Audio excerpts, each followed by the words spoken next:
Откако фирмите во кои тие имаат дел од сопственост, аплицираа и добија пари од Фондот за иновации, по критиките во јавноста се предомислија.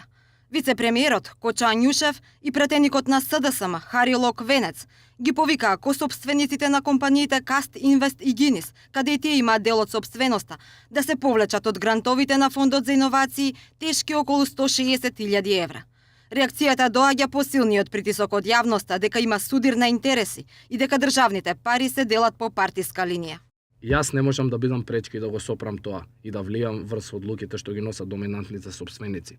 Не гледам причина зошто вработените во компаниите во кои има удел, поради мојата функција треба да бидат дискриминирани. Сепак, поради настанатата ерозија на вредностите и искривената перцепција која се има акумулирано во последните 10 години во услови на нетранспарентно управување и владење на јавноста е разбирливо сензитивна.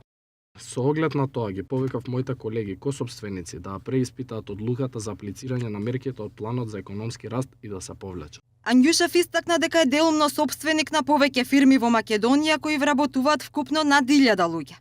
Дека сите негови фирми се уредно пријавени во анкетниот лист и согласно законот, откако ја доби функцијата, целосно се откажал од управувачките функции, а напоменува и дека како што ветил целосно ја продал ЕДС, но дека фирмите во кои е делумен сопственик треба да имаат еднаков третман со сите други.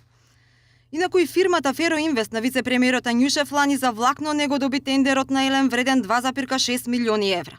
Пратеникот пак Локвенец во изјава за 1 ТВ потенцираше дека во Гинис е само акционер и не учествува во раководењето, но има негова фирма која има во бомбите, која била наменски казнувана цел тој период. Ги повикав содружниците да се откажат од грантот од Фондот за иновации од 160.000 евра. Морам да потенцирам две работи. Прво, дека никогаш не сум учествувал во раководењето на фирмата, а акционер сум од 2000 година. Второ, имам друга фирма на исто име и иста жиросметка, фирма која ја имаше во бомбите, која беше наменски казнувана цел тој период. Морам да потенцирам дека во оваа држава мораме да ја градиме довербата во институциите и само така ќе изградиме Европската Македонија за која сите сонуваме. Опозицијската ВМРО од ДПМН е денес пак повтори дека на вице-премиерот му се заканува 3-годишна затворска казна. Го повика обвинителството да поведе постапка. А директорот на Фондот за иновации и технолошки развој, Јован Деспотовски, во интервју во отворено студио на 1 ТВ потенцираше дека сопственичката структура на компаниите не е критериум за одлучување при распределбата на државните пари. Тој нагласи дека изборот го прават надворешни експерти, а не тој како директор, ниту Ањушев како промотор на владиниот план за економски раст.